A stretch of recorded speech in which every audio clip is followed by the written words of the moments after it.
is just an eerie story, a ghost story, a true crime story, feel free to send it my way. I would love to share and record these stories. It can be super short, it does not need to be long, but feel free to send it to my email, which is tinylittlewhispersasmr@gmail.com. And then last but not least, it truly would help me out if you could like, comment, or even subscribe. This will help others find my content a bit easier when they are searching for ASMR videos to watch.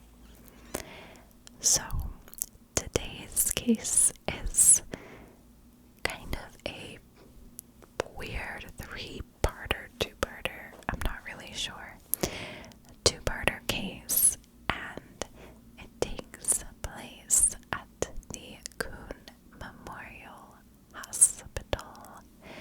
So that is why I titled the video that instead of any of the victims' names, because there were too many in this case. But yeah, we're gonna be talking about some creepy things that happened there. So, the Kuhn Memorial Hospital was built in the year 1832, and it was located in Vicksburg, Mississippi, which is just about an hour west of Jackson, Mississippi. Now, the hospital was built in an old wooden antebellum home, and it was in this area of Vicksburg. So there used to be this old, gorgeous, beautiful, large home, and it was bought and turned into a hospital in the year 1832, and it was turned into an hospital just after an outbreak of smallpox hit the area of Vicksburg there. The hospital, obviously remained a hospital for quite a few years, and even then in the 1860s, the hospital was used to treat wounded soldiers during the Civil War. Finally, in the year 1871, the state of Mississippi took over the hospital, and that's when they gave it the name Kuhn Memorial Hospital, named after someone who donated some money and lived in the area of Vicksburg. At one point in time, the hospital was used to house Confederate veterans, and even the fourth floor of the hospital contained a minimum security prison for a tiny bit. Now, I'm not sure if that was just a straight up prison or if these were prisoners that needed to be hospitalized, but it was a small minimum security prison. Then the hospital lasted for quite some time. There were quite a few additions, and eventually the old wooden antebellum home really no longer remained there. There had been so many additions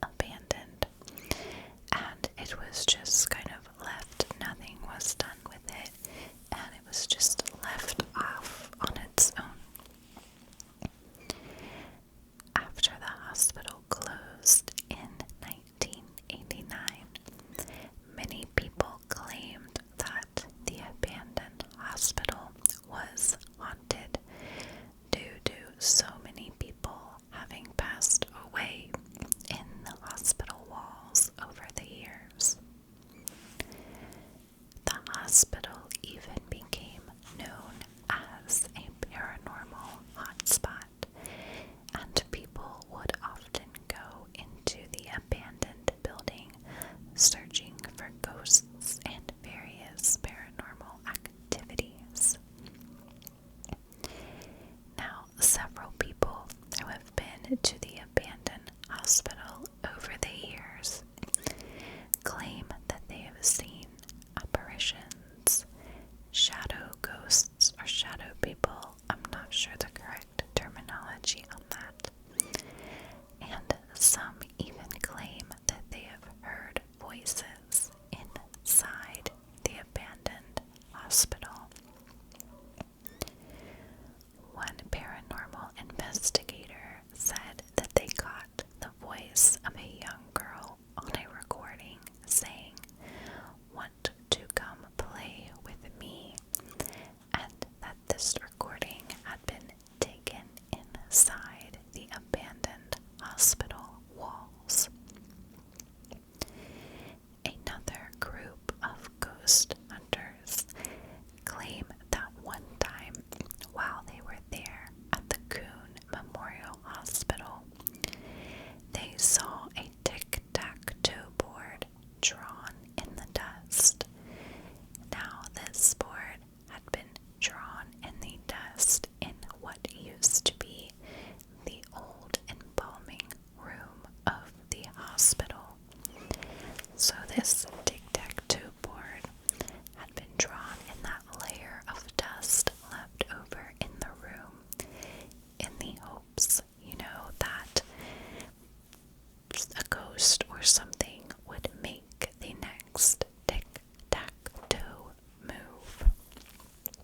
So a group of paranormal investigators saw this when they had gone into the embalming room, and they left the room, and they eventually came back, and they saw that the word help had been written through the tic-tac-toe board, but it was written backwards, which supposedly is, a common thing for ghosts to do.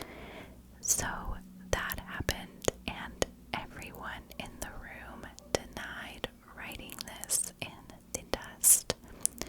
And some truly believe that, a paranormal spirit or ghost wrote this there. Everyone there swears that they did not write this word in the dust, as, most likely, if anyone ever found this out, everything that they claimed to have happened would be debunked, so to say. So everyone says and swears that they did not do this. However, they found this there, which is so creepy. But I believe that was in the year 2014 when that happened. Then on June the 28th in the year 2015, another group of paranormal investigators arrived at the Kuhn Memorial Hospital to once again see if they could spot any ghosts or paranormal activity in the old abandoned building. Now, I'm sure everyone who was in this group was, of course, naturally on edge and a bit scared and kind of freaked out, as it would be for anyone who is going to view, some paranormal activity like this. But things that night grew even scarier rather quickly for this group. After walking around the abandoned hospital for a bit, the group noticed a trail of seemingly fresh blood inside the abandoned hospital. This trail of blood began on the second floor and traveled down a flight of stairs and eventually out to the back of the building outside a door. The paranormal investigators were extremely curious about this blood, so they followed the trail of blood outside, even into a tall, grassy area where they sadly discovered the remains of a woman located there. Of course, the ghost hunters were very panicked at this point. Was this woman harmed by some sort of paranormal activity, or was there a murderer on the loose? Now, the ghost hunters immediately called the authorities out to help, and they came out right away.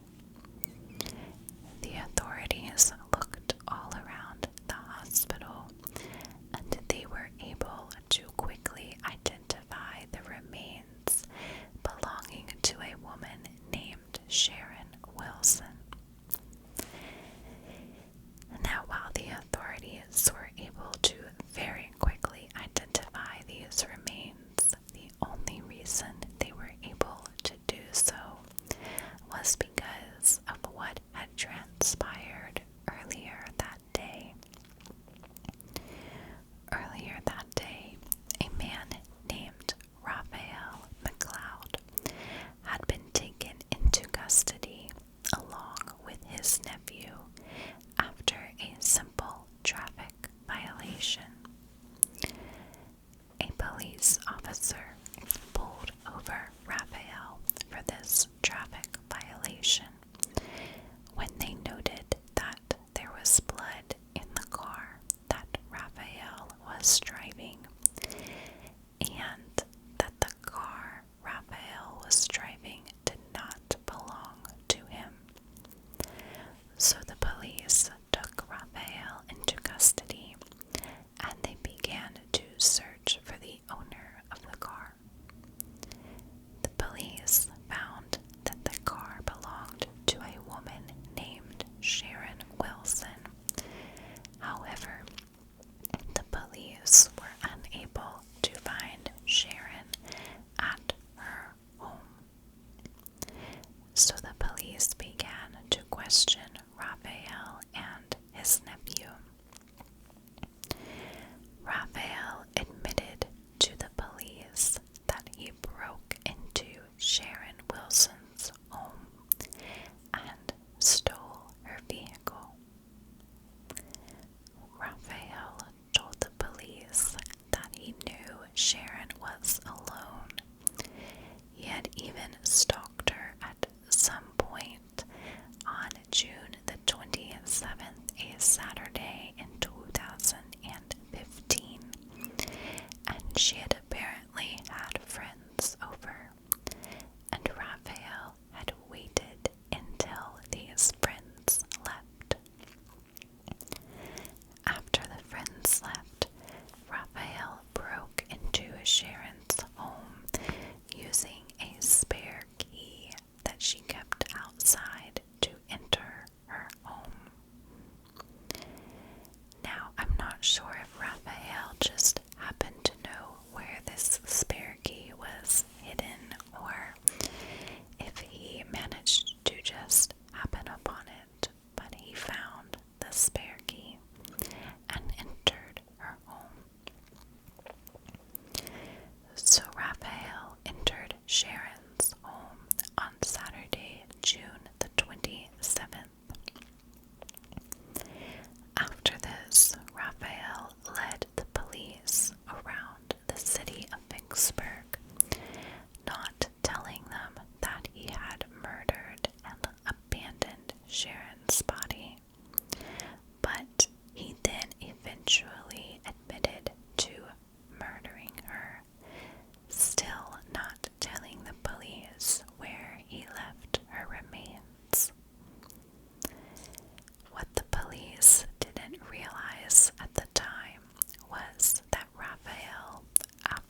Once there, Raphael took Sharon to the second floor and killed her for reasons that I don't fully even understand myself.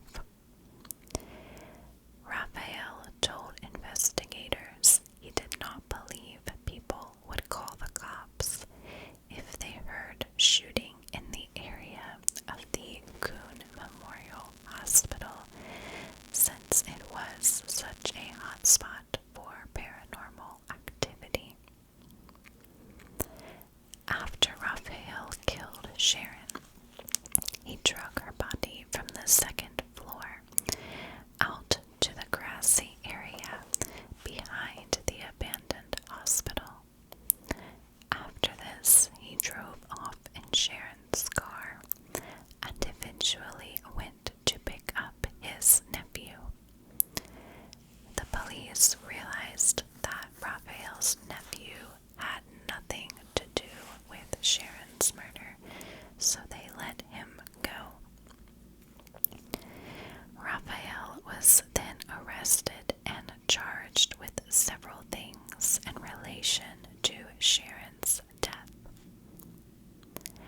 At this point, as Raphael was being arrested, but not showing the police where Sharon's remains were, the local ghost hunters were able to find her remains at the abandoned hospital. Raphael never told the police why he committed these horrible crimes against Sharon. Personally, I believe he just assaulted her and then wanted to get away with it, so that is why he murdered her, but I feel completely awful for Sharon's family and how terrifying that would be to be going to that abandoned hospital there with a crazy man who had broken into your home. Completely terrifying. So, Raphael, of course, went to jail for his crimes. When somehow he managed to escape the jail on March the 2nd in the year 2016. After escaping jail, Raphael was on the loose for around 8 days. The police in the Vicksburg area continued to receive phone calls about possible sightings of Raphael, and later on the police even found that Raphael had gone back and stayed at the abandoned hospital himself and the woods surrounding that area. I'm not sure why he thought that that would be a good place to go to, but something drew him back there. I would be beyond terrified, but he went back and stayed there. Then 8 days after escaping from jail, the police in Vicksburg received a call on March the 10th in the year 2016 saying that Raphael had been shot inside a home. After arriving at this home, the police found Raphael deceased inside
situation alive when, thank goodness, the family dog ended up pooping on the floor, which caused Raphael to grow rather upset.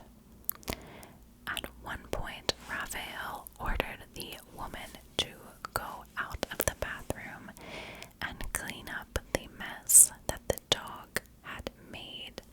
Apparently, the smell was bothering him and making him rather angry. The woman left the bathroom, and kudos to her. But instead of going to clean up the dog's mess, she went and grabbed a handgun that the family kept in their home for safety. The woman then returned to the bathroom where the family was being held hostage and instantly shot Raphael. After this, she passed the gun off to her husband, and he continued to shoot at Raphael, ensuring that Raphael was indeed deceased. The family, of course, was completely in utter shock by everything that had just transpired, and not trusting their cell phones, the husband ran outside and flagged down a passing car and had them call 911. Thankfully, the family who had been held hostage was okay, and nothing really happened to any of them. They ended up moving out of the house, but thankfully, Raphael had been sort of caught in his sins and was unable to harm anyone else in the Vicksburg area. Now, after all of this had happened, and after Sharon's initial death, the city of Vicksburg lobbied to have the old Kuhn Memorial Hospital torn down, and at some point in the year 2019, the abandoned hospital was completely demolished, so it is no longer there anymore. I feel completely awful for Sharon's family, and am so glad that some form of justice was served to Raphael, so that he cannot be out there hurting anyone else at this point in time. The whole hospital sounded beyond terrifying as is, and to have had this case happen in a scary, abandoned area just makes it even creepier. Well, thank you guys so much for watching today's spooky video, and I will see you in the next one. If you have any video suggestions